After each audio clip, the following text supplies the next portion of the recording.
ऐसा है जिसे लाभ, हानि, निंदा, प्रशंसा आदि में डूबकर रह जाना पड़ता है, वह भला कवि क्या है। इसलिए कबीर बड़े कवि थे, रैदास बड़े कवि थे, या आधुनिक काल में तमाम लोग कौन बड़े कवि हुए आप जानते हैं। कहने का मतलब यह है कि जब संवेदनाएं बदलती हैं और उसकी अर्थ संभावनाएं बदलती हैं। महामारी और कविता वाली पुस्तक के बारे में जिक्र हुआ, ज्यादा विस्तार में नहीं जाऊंगा। तो संवेदनाएं बदल रही हैं और उसकी अर्थ ध्वनियां बदल रही हैं, उसकी अर्थ संभावनाएं बदल रही हैं, तो जाहिर सी बात है कि कविता की दुनिया में एक नई दस्तक हो रही है। और एक पाठक की हैसियत से मैंने सोचा कि आने वाले दिनों में उत्तर कोरोना काल में हमारा कवि, जैसे मैंने कहा कि उसके लिए, देखिए मित्रों, अतीत में हुए जाते हैं और अतीत में जाकर वे रह जाते हैं जो अतीत जीवी होते हैं। कविता अतीत जीविता में नहीं होती है। उस अतीत की स्मृतियों को वर्तमान में संजोकर भविष्य के लिए कुछ संजोए रखना कभी कर्म होता है, कभी उद्देश्य होता है। इसलिए वो भविष्य की एक बुनियाद कविता के माध्यम से तैयार करता है। याद आते हैं सीताकांत, यानी सीताकांत महापात्र, जब वो कहते हैं कि ये कविता क्या कर सकती है। क्या कविता 30 वर्ष की भूमिका से बता रहा हूं मैं, जिसकी भूमिका नामवर जी ने लिखी थी।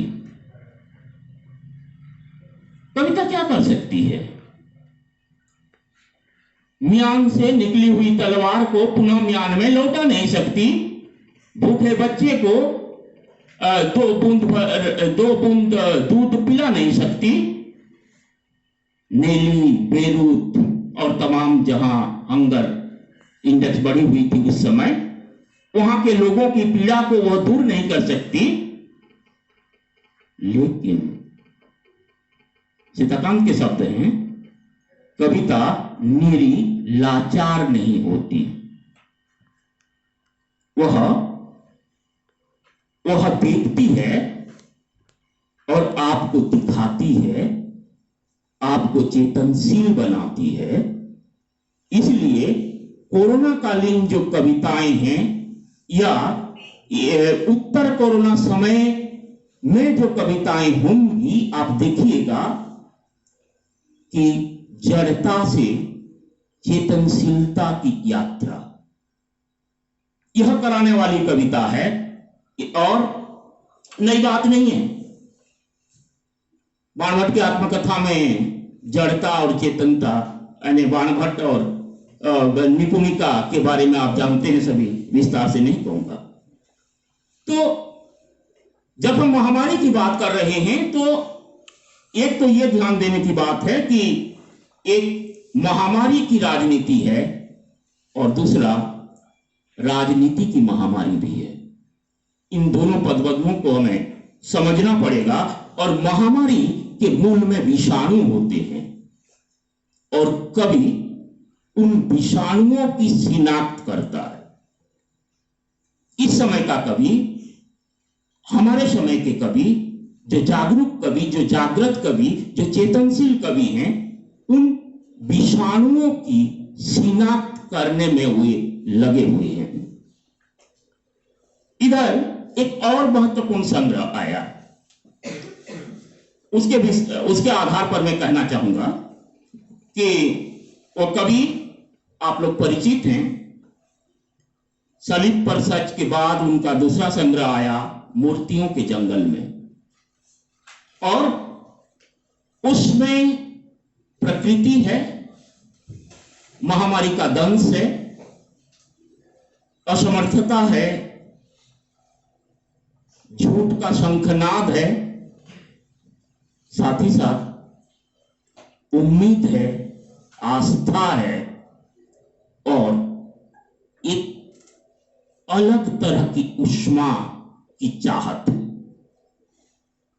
यानी कवि का जो प्रश्नाकुल मन है, वह प्रश्नाकुल मन श्रम और करुणा के सौंदर्य को, अब आप देखिए, श्रम और करुणा के सौंदर्य को वह हमारे सामने प्रस्तुत कर रहा होता है।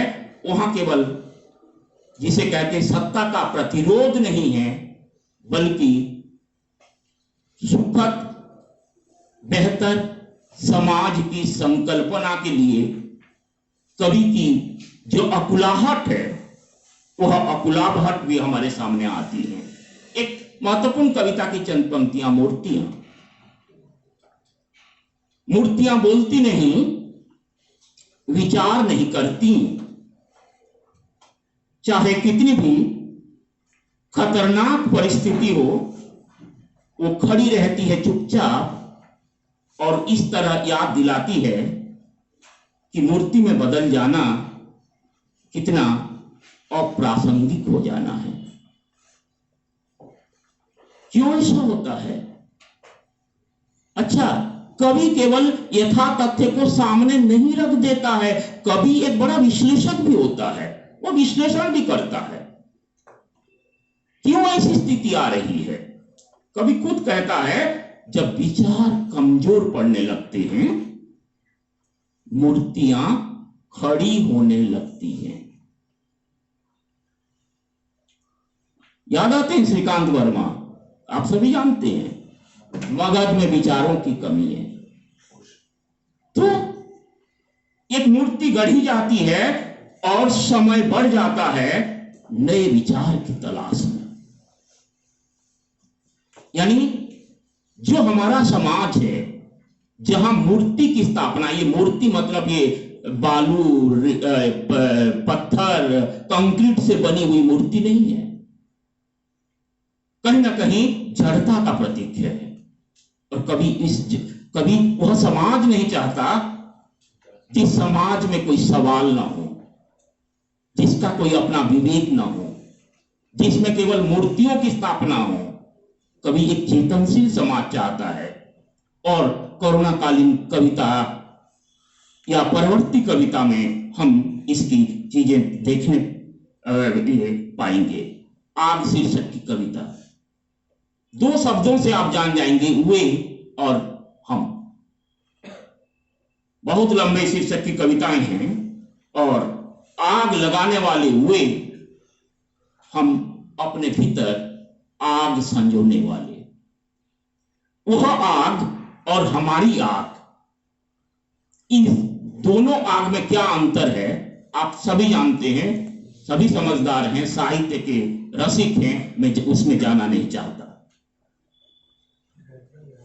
मैं 2022 में ही जो चीजें आई हैं वो चीजें बता रहा हूं।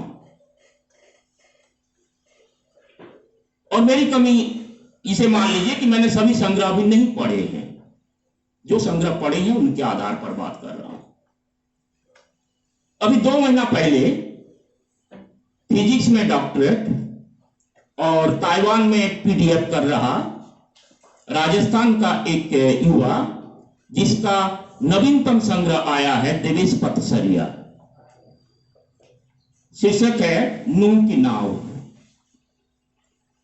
वो उस संग्रह से जब मैं गुजरा तो मुझे लगा कि अपने ढंग से उन्होंने कविता के पर्यावरण को किस तरह से जीवन धर्मी और पक्षधर बनाने का प्रयास किया है। यानी एक तरफ लीलाधर मंडलोई और सुभाष राय, दूसरी तरफ एक बहुत ही युवा कवि जिसका पहला संग्रह आ रहा है साहित्य अकादमी से 2 महीना पहले। उसमें यह जो सामाजिकता की जो बात हो रही है, सामाजिक पक्षधरता की जो बात की जा रही है, उन तमाम चीजों को किस प्रकार से इन पुस्तकों में नए ढंग से की कविताएं हमारे सामने आ रही हैं और जीवन के तमाम जो रंग हैं वो रंग उसमें उभर रहे हैं, उसकी ओर हम देखते हैं। एक श्री प्रकाश जी की पीढ़ी के ही कवि हैं। एक संग्रह आया, जितनी हंसी तुम्हारे होठों पर, जितेंद्र श्रीवास्तव का है। यूं देखेंगे तो लगेगा आपको संग्रह कि वह संग्रह जो है वह प्रेम पर आधारित संग्रह है, लेकिन मेरा निवेदन है कि प्रेम कविता का संग्रह केवल प्रेम पर आधारित नहीं होता है, उसमें भी तमाम संदर्भ होते हैं। और उसके सरोकार को यदि आप देखेंगे, उसमें तमाम तरह की जो अर्थ छवियां होती हैं, उन्हें हम देखते हैं तो जाहिर सी बात है कि वह न केवल वर्तमान की बात कर रहा है बल्कि भविष्य की बात कर रहा है। और भूमंडलीकरण के दौर में अगर कोई प्रेम की बात कर रहा है तो जाहिर सी बात है कि प्रेम सबकी कविताओं में है। मैं आ रहा हूं, तो जाहिर सी बात है कि भूमंडलीकरण के दौर में जो सब कुछ प्रोडक्ट बनता जा रहा है, उस दौर में अगर प्रेम की बात कर रहा है तो इसका मतलब ही है कि इस समाज को प्रेम की गोली की कितनी आवश्यकता है। क्योंकि और इसे कवियों ने हमेशा महसूस किया है। आप लोगों ने विनय पत्रिका सूरदास का भ्रमर गीत सार पढ़ा है, उस प्रेम की महत्ता को आप जानते हैं। इस क्रम में मैं वाया नई सदी की कुछ कविताओं के माध्यम से यह बताने की कोशिश करूंगा कि उत्तर कोरोना समय में हिंदी कविता का बदलता परिदृश्य को किस प्रकार से कवि ने प्रस्तुत करने की कोशिश की है। और यह सूची दिनों दिन आगे भी बढ़ेगी मेरी। मुझे लगा कि शुरू के संग्रहों से आप देखेंगे वक्रोक्ति और व्यंग तो रहता ही है, लेकिन कवि की कविताएं जो होती हैं, श्री प्रकाश शुक्ल की कविताएं, वही ऊष्मा प्रदान करने वाली कविताएं हैं। एक तरह की मस्ती है, कौतुक रस है, यूं कह सकते हैं कि अवघड़पन भी है, और उसी के साथ साथ एक सामाजिक पक्षधरता है। क्योंकि मेरा यह मानना है कि बिना सामाजिक पक्षधरता के, उसके बोध के, कोई कविता कभी भी टिकाऊ नहीं हो सकती है। अगर कविता आप अपने लिए लिख रहे हैं, उसका सरोकार केवल आप तक है, तो उसका जो टिकाऊपन है वह उतने समय के लिए रहेगा। लेकिन यह जो सामाजिक पक्षधरता होती है, यह कविता को दीर्घजीवी बनाती है। और मेरी जो दूसरी मान्यता है, इसी पुस्तक के माध्यम से ही नहीं बल्कि प्रथम, ये तो 7वां संग्रह है, पहले संग्रह से अब तक की चीजें जो आई हैं उसमें, और खास तौर पर वाया नई सदी में, इसलिए उत्तर कोरोना काल की कविताएं कह रहा हूं मैं, जो बड़ी बात कहने वाला हूं वह है वैकल्पिक समाज की खोज करने वाली कविताएं हैं। एक अल्टरनेटिव सोसाइटी, यानी धूमिल जो है वह नहीं, इससे बेहतर चाहिए। और उस बेहतर, यानी बेहतर मनुष्य जिसकी संकल्पना कुमार नारायण कर रहे हैं। अच्छा, आप कहेंगे कि तो फिर नया परिवर्तन क्या हुआ?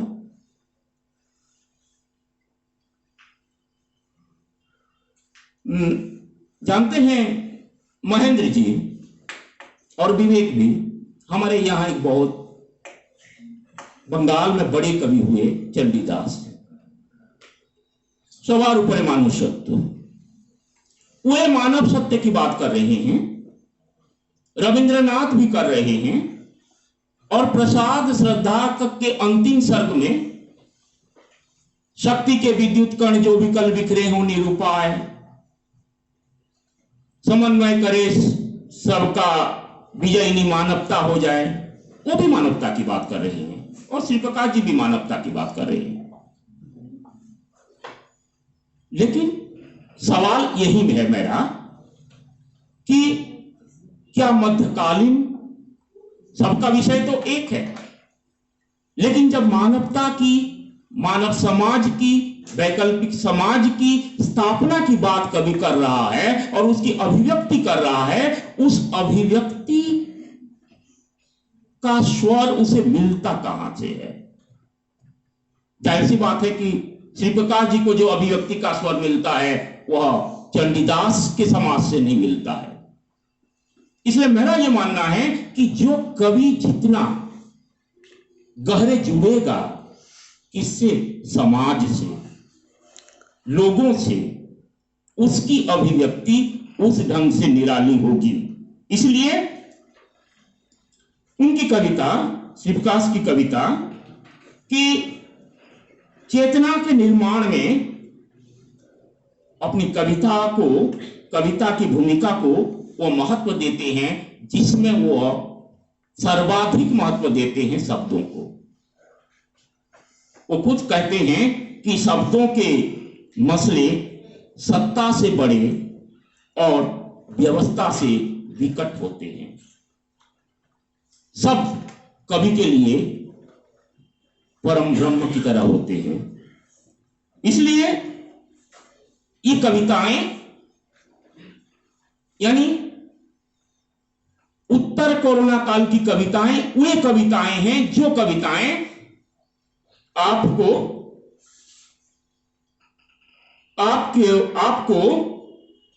अंधकार को देखने भर के लिए प्रेरित नहीं करती। देखना भर नहीं है अंधकार को, समझना भर भी नहीं है, उससे जूझना है और उसे हितबोध करना है। और जो कवि इन क्रियाओं से गुजरकर उस अंधकार के चित्र को प्रस्तुत कर देने से ही नहीं, बल्कि जिस वैकल्पिक समाज की मैं बात कर रहा हूं, जो स्वस्थ समाज की बात कर रहा हूं, जो बीमार समाज है उसकी तीमारदारी करता है, उसके स्वस्थ भाव की कामना करता है। जाहिर सी बात है कि वे कविताएं उत्तर कोरोना काल की कविताएं होंगी। कोरोना कालीन कविताओं में जो तमाम विशेषताएं आई निरीश्वरता की, लेकिन ये जो निरीश्वरता है ना, ये निरीश्वरता को आप इस तरह से न लें मदन भाई की वो जो त्रिपदी के माध्यम से केवल आप उतना समझें तो नहीं है। वो इसके मार्फत से वो लिखते भी हैं कि विजेता तुम्हारे साथ कौन होगा? एक थका हुआ ईश्वर। यानी जो बेहतर समाज होगा, उस बेहतर समाज में एक थके हुए ईश्वर की जरूरत नहीं है। एक सक्रिय, एक क्रियाशील, एक गतिशील, एक चेतनशील मनुष्य की जरूरत है। और कवि की कल्पना उस तरह से है। श्री प्रकाश जी भी लिखते हैं, और आपने सभी देखा है, दुनिया के सारे देवता असहाय और असुरक्षित हो गए हैं। अल्लाह, ईसा, मूसा और ईश्वर सबके सब मुंह बांध कर अपने अपने कमरे में बंद हैं।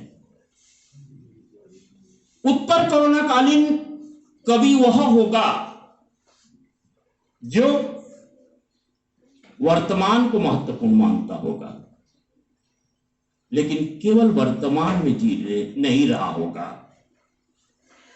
क्योंकि यह जरूर है कि बिना वर्तमान को समझे न हम अतीत में जा सकते हैं, अपनी दृष्टि होनी चाहिए, और न हम भविष्य में जा सकते हैं। वर्तमान की जो स्वस्थ पक्ष हैं, जो अंधेरे पक्ष हैं, उनको अगर हम शिनाख्त नहीं कर सकते तो जाहिर सी बात है कि हम कभी कर्म से चूक रहे हैं। कभी एक बात कहता है, क्या तुम जानते हो वायरस का कोई पूर्व काल नहीं होता। ये जो वायरस है, क्या यह केवल बीमारी का वायरस है, जिसे आप कोरोना कहते हैं या स्वाइन फ्लू कहते हैं या और कुछ कहते हैं? मुझे नहीं लगता। उसका सिर्फ एक वर्तमान होता है जो सदा एक उत्तर में बदल रहा होता है। हम ये जानते हैं, और भाई विंध्याचल ने कहा कि जिस समाज में हम जी रहे हैं, कल भी मैं कुछ छात्रों से कह रहा था कि हमारे सारे के सारे संबंध कहीं ना कहीं तार तार हो रहे हैं। और उत्तर कोरोना काल के कवि या कोरोना काल के कवि को वर्तमान पर विचार करने को विवश होना पड़ रहा है। आदमी जहां टैग है, ये कविता है, उसमें दो शब्द हैं, आओ और जाओ।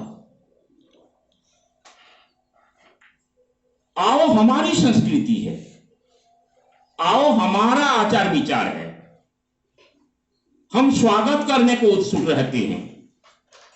और जाओ, बंगाल में तो प्रचलन है, जब हम घर से बाहर भी निकल रहे होते हैं तब हम कहते हैं, मां আমি আসছি, मैं आ रहा हूं। जाना जो क्रिया है, यह बहुत कैसी क्रिया है आप जानते हैं। तो ये बीमार, तिमारी, भगवान, ये तमाम चीजें केवल जो है, यह केवल रोग से संबंधित नहीं है। ये बता दूं मैं, कोरोना कालीन कविता मतलब ये नहीं है फर्स्ट फेज की कविता, सेकंड फेज की कविता, कोरोना का थर्ड फेज की कविता, बूस्टर डोज की कविता, वो कविता नहीं है, वहां तक सीमित नहीं है। सैनिटाइजेशन उस या फिर लॉकडाउन, वो कभी वो नहीं है हमारा। बिल्कुल न मेरा ये आशय है, न श्री प्रकाश जी का है, न मदन जी का है, न अशोक वाजपेयी जी का है, न राजेश सर का है। कोरोना कालीन कविता मतलब वो कविता नहीं है। उसमें एक बृहत्तर परिप्रेक्ष्य में इस कालखंड को, इस कविता को हम देखना चाह रहे हैं। मैं कुछ शब्द चित्र आपके सामने रखना चाहता हूं, 3 दृश्य दिखाता हूं। रोटी का बिखरना नहीं है कोई घटना, रोटी का बिखरना नहीं है कोई घटना। आप जानते हैं वो दृश्य आपने देखा होगा, रेलवे पटरी के इर्द गिर्द रोटियां पड़ी हुई थी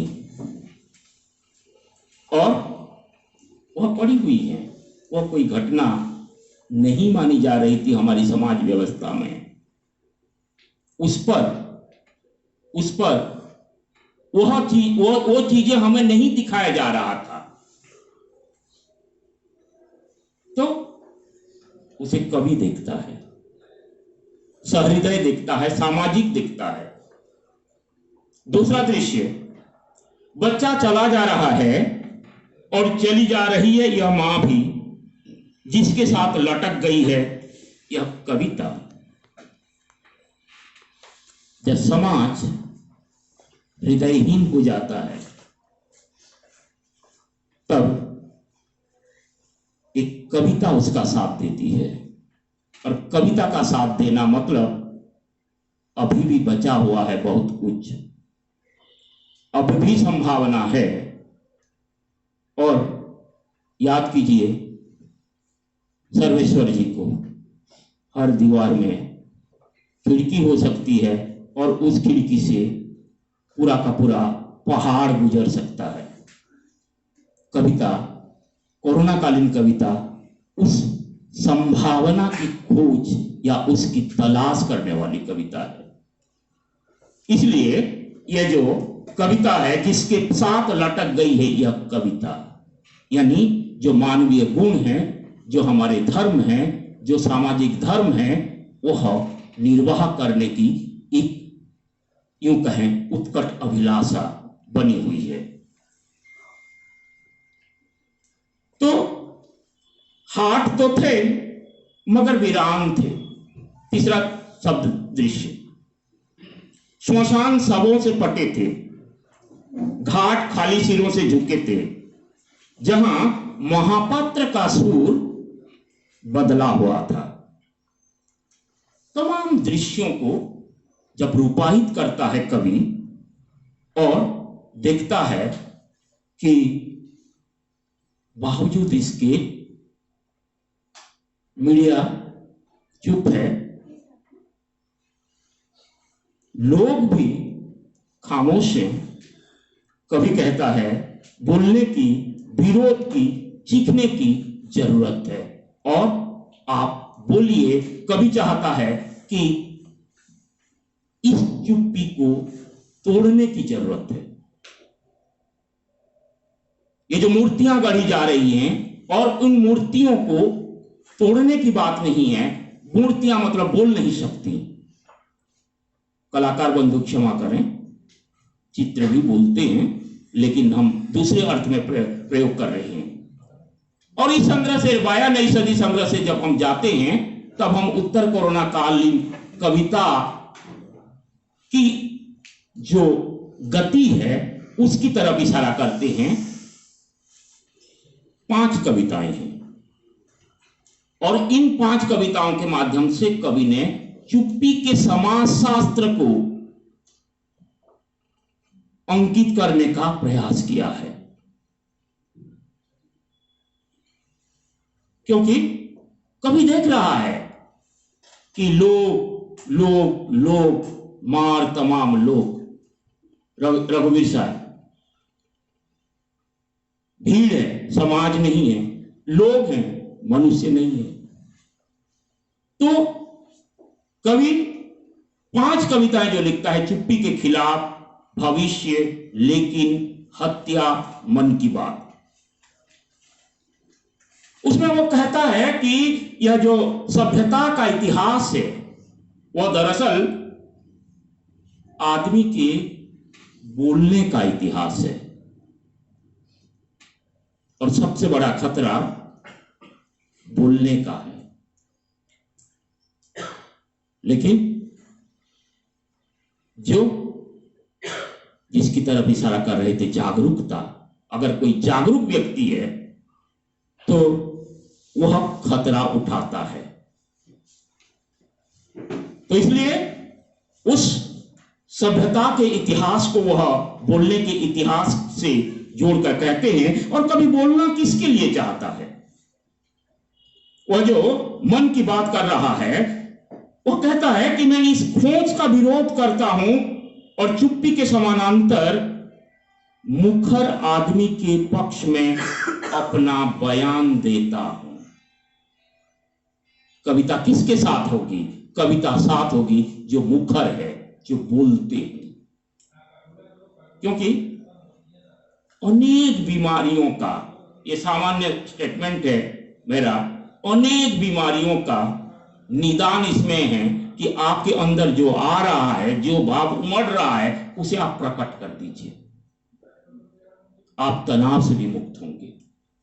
बोलना बहुत जरूरी है। हो सकता है बोलने से आप ही का नुकसान हो, लेकिन उससे बड़ा नुकसान तो आप खुद कर अपना कर रहे हैं न बोलकर। बिना बोले संचित किए हुए यदि आप रखे रहते हैं और अचानक एक दुर्घटना घट जाती है, उसी वजह से वह बढ़ते बढ़ते, उससे तो बेहतर था कि आप बोलकर मुक्त हो जाते। इसलिए ये कविताएं मुझे बहुत अधिक जीवन धर्मी लगी। जीवन धर्मिता यहाँ उत्सव धर्मिता से भी अधिक ये कविताएं जीवन धर्मिता है, जीवन के प्रति है, प्यार, विश्वास और जनतंत्र की कराह सुनकर भी यदि भूमंडलीकरण के दौर का मनुष्य कहना थोड़ा हाईली एस्टिमेट करना है, भूमंडलीकरण का व्यक्ति अगर सुनकर भी चुप है तो कभी उसका भी निदान खोजता है और ढूंढते हुए कहता है कि बोलने को वह रोक सकते हैं, हमारे प्रदर्शन को भी नष्ट कर सकते हैं, लेकिन हमारे सोचने का वे क्या करेंगे? लेकिन हमारे सोचने का वे क्या करेंगे? जहां डीएनए नहीं, हमारा वजूद सोचता है। तो कम से कम जिस बाजारवादी उपभोक्तावादी सभ्यता ने हमसे हमारे विवेक को, हमारी सोच को पूरी तरह से कुंद बनाकर या हमसे अलग कर दिया है, विरत कर के रखा है, हम सोच नहीं पा रहे हैं, क्योंकि सोचने के लिए तो बाजार है, विज्ञापन है, वे हमारा भला सोच रहे हैं। ये आप ले लीजिए, आपका बहुत बड़ा लाभ होगा, मुनाफा होगा। तो कैसा मनुष्य होगा जिसके पास कोई सोचने की शक्ति नहीं होगी? वो ठगा जाएगा, वो लूटा जाएगा, वह बिल्कुल उसमें और किसी पशु में कोई अंतर नहीं रह जाएगा। आंख मूंद कर बाजार जो कहता है उसे आप ग्रहण कीजिए। और ये कोरोना कालीन कविता या उत्तर कोरोना कालीन कविता यह कह रही है कि नहीं, हमें अपने वजूद को बचाए रखना पड़ेगा। और ये कवि क्या कर रही हैं? जो कुछ भी लेस मात्र भी बचा हुआ है, थोड़ा सा भी जो कुछ बचा हुआ है, उस बचे हुए को किस तरह से बचाया जा सकता है। जो विनष्ट हो गया तो हो गया, लेकिन थोड़ा सा भी बचे हुए को किस प्रकार से बचा कर रखा जा सकता है, इन कविताओं में उसकी चिंता है। जो हमारी व्यवस्था है उस पर प्रहार है, पर्यावरण पर बातें की, प्रकृति पर बातें की, लयात्मकता और तुक की ओर कविता का जो प्रत्यावर्तन हो रहा है उसकी ओर भी इशारा किया गया। उसमें डिटेल में नहीं जा रहा हूं। तो अंत में कवि कहता है, और कवि के लिखने, कवि के रचने और कवि के प्रकाशित होने से बहुत ज्यादा महत्वपूर्ण होता है कि कवि का कहना। एक शीर्षक है श्री प्रकाश जी की कविता का, मैंने कहा था, मनुष्यों के मुद्दे राजनीति से बड़े होते हैं। मनुष्यों की बात कर रहा है और अर्थनीति से ज्यादा उलझे हुए कि लोकतंत्र के मुद्दे भुजा से नहीं भाषा से तय होते हैं। यह जो भाषा की बात कर रहा है कवि, वह केवल भाषा नहीं, हमारी अस्मिता, हमारी पहचान, हमारी संस्कृति और हमारे अस्तित्व की वह बात कर रहा है। भाषा बचेगी और भाषा के माध्यम से अगर वह जनतंत्र का वह लेख हमारे सामने आएगा, वह स्वरूप हमारे सामने आएगा। बाहुबल से जनतंत्र की बात कभी करना नहीं चाह रहा है जो बाहुबल से अर्जित है, बल्कि जो रिश्तों की उष्मा है, जो मनुष्य के नाते, रिश्ते और संबंधों में जो एक गाढ़ापन है, एक सांद्रता है, उसके आधार पर एक बेहतर समाज, वैकल्पिक समाज की खोज हम कर सकते हैं। बहुत कुछ लूट चुका है। लेकिन इन कवियों का आशय यह है कि जरा हम इस पर सोचें, हम अपने विवेक को, अपनी बुद्धि को किसी के हवाले न कर दें, हम अपने ढंग से सोचें। तो मुझे लगता है उत्तर कोरोना कालीन कविता के ये सारे संदर्भ हैं। और आगे मेरा निवेदन है आप लोगों से, 22, 23 अभी तो बहुत बाकी है। ले देकर नासिरा शर्मा का एक उपन्यास आया, वो अल्फा बीटा गामा, या 2 बीघा जमीन जो है, सॉरी, 2 गज की दूरी, ममता कालिया की रचना आई। लेकिन अभी बहुत कुछ आना बाकी है। लेकिन जो आई हैं या इस बात की दस्तक दे रही हैं कि इसके पहले और अब के जो रचना संसार है, अगर आप ध्यान से देखेंगे तो एक बारीक अंतर आपको बार बार दिखाई पड़ेगा। जो प्रभात ने कही, जो भाई प्रभाकर ने कही, और जिसकी तरफ इशारा बार बार कर रहे थे श्री प्रकाश जी या अपने संयोजन में विंध्याचल जी। बस मेरा यही निवेदन है, ये सारे कुछ सूत्र थे, इन सूत्रों के आधार पर आप जांचें परखें तो मुझे लगता है कि यह जो चर्चा है दूर तलक जाएगी। और हो सकता है कि आप कहें कि कोई नयापन नहीं है, जो था वही है। लेकिन मेरा मानना है कि राजेश दा के आप जीत संग्रह तक पढ़िए और राजेश दा की इधर आ रही कविताओं को पढ़िए तो देखेंगे कि कितना अंतर आ रहा हो। क्योंकि कवि जड़ता में नहीं जीता, कवि गतिशील होता है और उसकी गतिशीलता के साथ साथ उसकी संवेदनाएं बदलती हैं, क्योंकि समय बदल रहा है, उसके परिप्रेक्ष्य बदल रहे हैं, उसके परिदृश्य बदल रही हैं, जिसे आप पर्सपेक्टिव कहते हैं, जिसे आप सिनेरियो कहते हैं, वो सब बदल रही हैं। तो जाहिर सी बात है कि अभिव्यक्ति भी बदलेगी। और उसकी तरफ इशारा करने के लिए मैंने यही सोचा कि उत्तर कोरोना काल जो वाया नई सदी में एक है, तो इन 3-4 किताबों के आधार पर मैंने एक हाइपोथेसिस ड्रॉ करने की कोशिश की।